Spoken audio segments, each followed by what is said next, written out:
La Revolución de Junio fue la obra de unas Fuerzas Armadas atravesadas también ellas por los principales contrastes que dividían a la vida política nacional de ese momento. El primero de ellos era la actitud frente a los bandos en pugna en la Segunda Guerra Mundial. En Argentina existían grupos proclives a declarar la guerra al eje y apoyar el ingreso a la contienda de los Estados Unidos, y otros que sostenían que Argentina debía mantener la neutralidad que había sido la base de su política exterior en las últimas décadas. Estas divergencias se trasladaron dentro de la corporación militar. La política de ruptura con las potencias del eje era compartida por altos oficiales del ejército. No obstante, la oposición mayoritaria de los cuadros intermedios se inclinaba por el mantenimiento de la neutralidad. La otra controversia que atravesaba al ejército en ese entonces era la práctica llevada a cabo por los conservadores en el poder desde 1930. El llamado fraude patriótico, que intentó ser erradicado por el presidente Ortiz, pero a su muerte en 1942 al ser reemplazado por el vicepresidente Ramón Castillo, había retornado. Castillo cumplía su periodo presidencial para 1943 y tenía planeado dejar un sucesor de su partido, el senador conservador Robustiano Patrón Costas. Este hombre, gran hacendado del norte, asociado según la opinión pública con las prácticas feudales dominantes en los ingenios azucareros y conocido partidario del fraude, a estos antecedentes Patrón Costas agregaba otro que era su simpatía hacia la causa aliada y la posición de los Estados Unidos. La conjunción de ambas cosas aceleró la decisión del golpe. Los militares que tomaban el poder eran nacionalistas, católicos y eran fuertemente anticomunistas y decididamente neutralistas.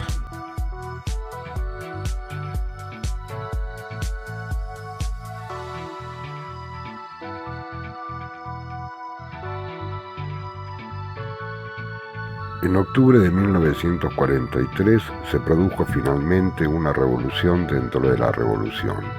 El poder pasó a manos de un núcleo de coroneles y tenientes coroneles pertenecientes a la logia secreta autodenominada Grupo de Oficiales Unidos, GOU, que se formó en los meses previos al golpe.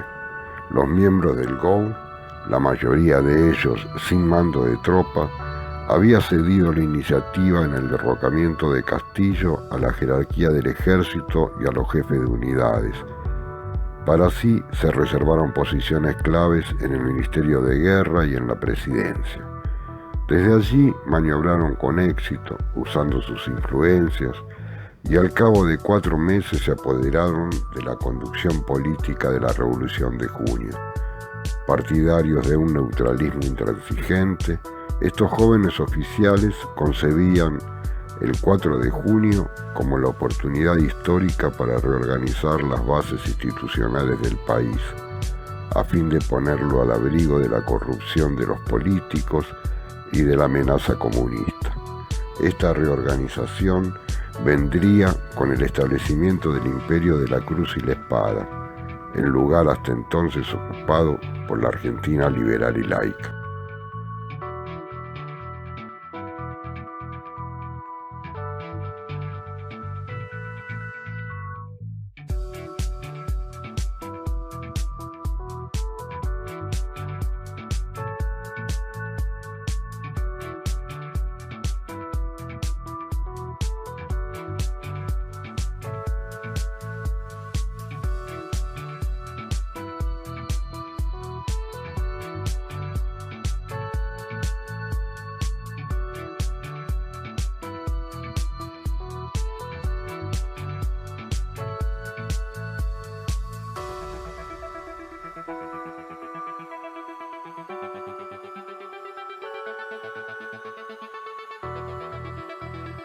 El gobierno de Ramírez, marcadamente católico, conservador y anticomunista, fue desde un principio partidario de sostener el desarrollo industrial que había empezado décadas antes.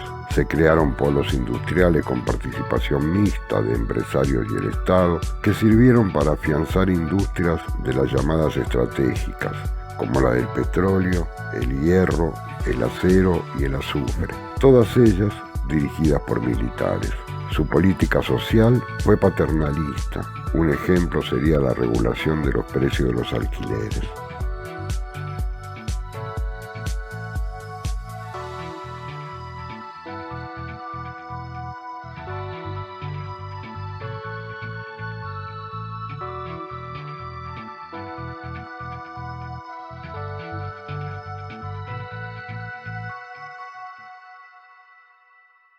Con respecto a su postura política, se reveló marcadamente anticomunista censitaria, llegando a prohibir o cambiar compulsivamente las letras de algunos tangos, persiguiendo a delegados gremiales, acusándolos de comunistas.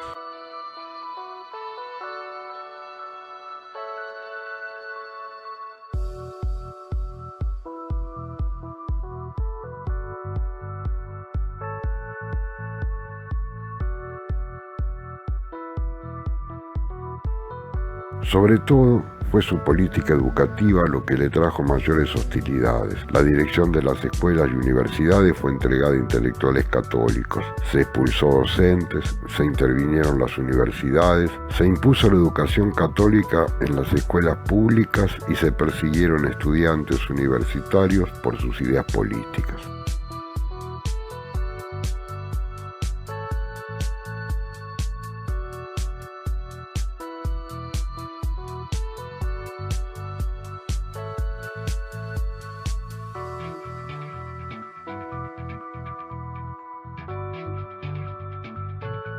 Otro punto en contra de su gestión fue su tosudez en mantener a la Argentina neutral en el conflicto internacional, hecho que impulsó a los Estados Unidos a acusar a su gobierno de tiranía fascista.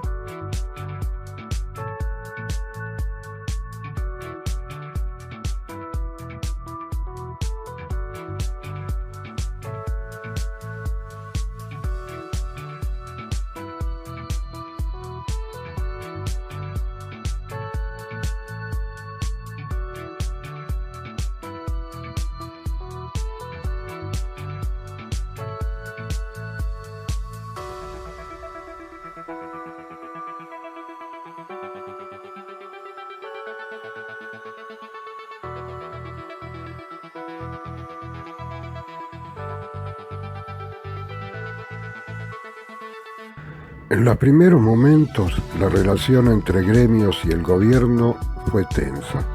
En 1943 ordenó la intervención del principal sindicato de la época, la Unión Ferroviaria, conducido por dirigentes socialistas.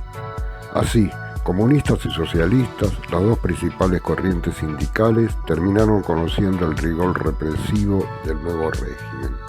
Perón entendía que era preciso rehabilitar el papel mediador del Estado entre el capital y el trabajo.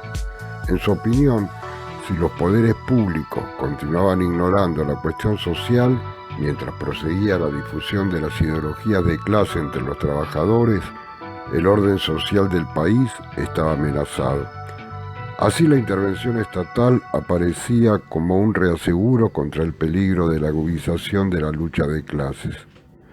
Con este convencimiento, maniobró dentro de la élite militar y obtuvo su designación al frente del Departamento Nacional de Trabajo, con vistas a hacer de él la plataforma de lanzamiento de una estrategia preventiva de vasto alcance. Para ponerla en marcha, trató de disociarse de las medidas represivas del régimen e inició contacto con dirigentes de los principales gremios, a los que invitó a que nombraran asesores con el fin de hacer una revisión exhaustiva de las quejas que presentaban. Como señal de la buena voluntad, en diciembre de 1943 dejó sin efecto el decreto sobre organizaciones gremiales del mes de julio. La respuesta de los dirigentes sindicales estuvo lejos de ser clara y entusiasta. Más bien, se acercaron al jefe militar con bastante recelo, Por otro lado, Perón tampoco podía dar pronta satisfacción a los reclamos, ya que su lugar en el régimen aún no estaba consolidado. Recién en mayo de 1944, luego de haber desplazado a sus rivales en el ejército y afianzando su poder personal, Perón comenzó a pasar de las promesas a los hechos.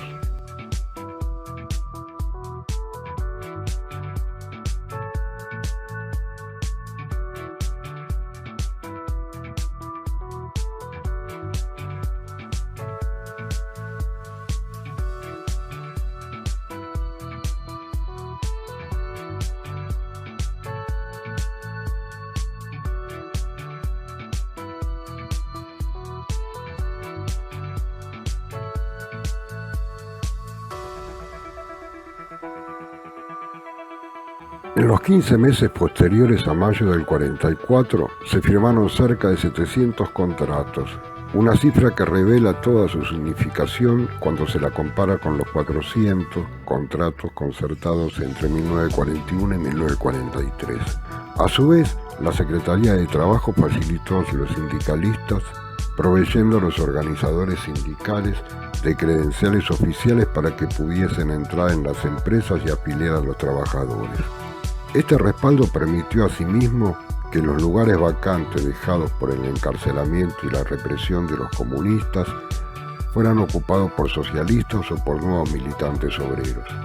Los principales beneficiarios de la acción de la Secretaría de Trabajo fueron inicialmente los viejos sindicatos de transporte y servicios, que tenían una mayor capacidad para articular sus demandas y presionar sobre los poderes públicos. El apoyo que recibieron los sindicatos de la industria se concretó sobre todo en romper la fuerte resistencia de los empresarios a la negociación colectiva. Esta política conciliadora con los sindicatos, que logró mejorar la situación laboral de muchos trabajadores, catapultó la imagen de Perón, transformándolo en la figura más importante del gobierno. Para ese entonces, aglutinaba los cargos de secretario de Trabajo y Previsión, ministro de Guerra y vicepresidente.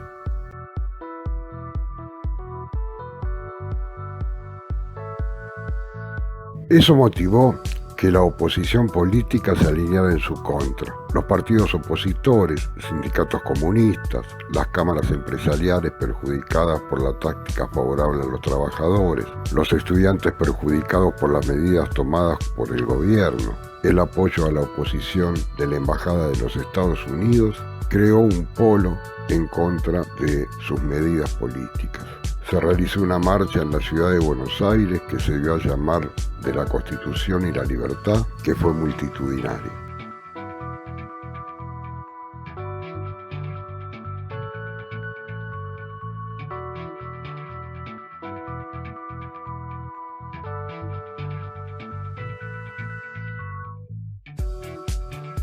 Por presión de este contexto, en octubre de 1945 se le ordenó a Perón renunciar a todos sus cargos y se lo encarceló en la isla Martín García.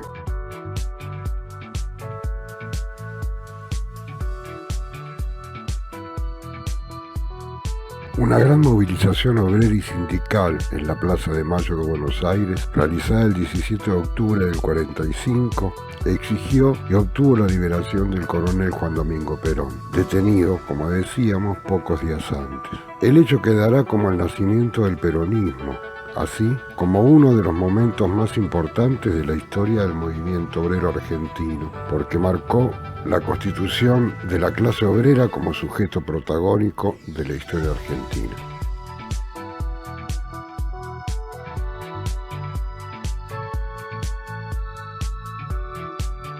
Luego del 17 de octubre, les recomiendo vean el documental Años Decisivos 1945, Perón, libre de su cautividad, comenzó a planear una estrategia electoral en base a una coalición bastante heterogénea, con apoyo del gobierno, algunos partidos pequeños y una gran parte de la clase trabajadora.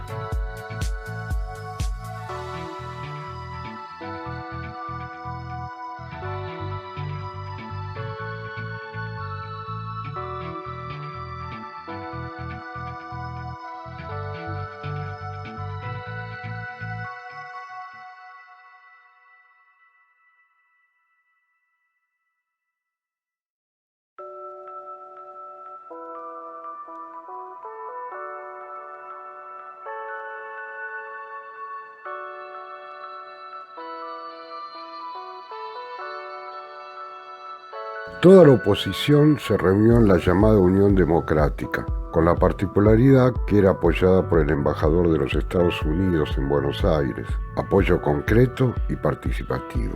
El embajador, Sproul Braden, era un personaje particular, enrolado en la misión antinazi en América Latina que llevaba a cabo en ese entonces los Estados Unidos a comienzos de la Guerra Fría. Perón decidió encarar su campaña electoral confrontando su figura con la de Braden. Así, el mensaje fue Braden o Perón, frase que fue pintada en las paredes de todo el país.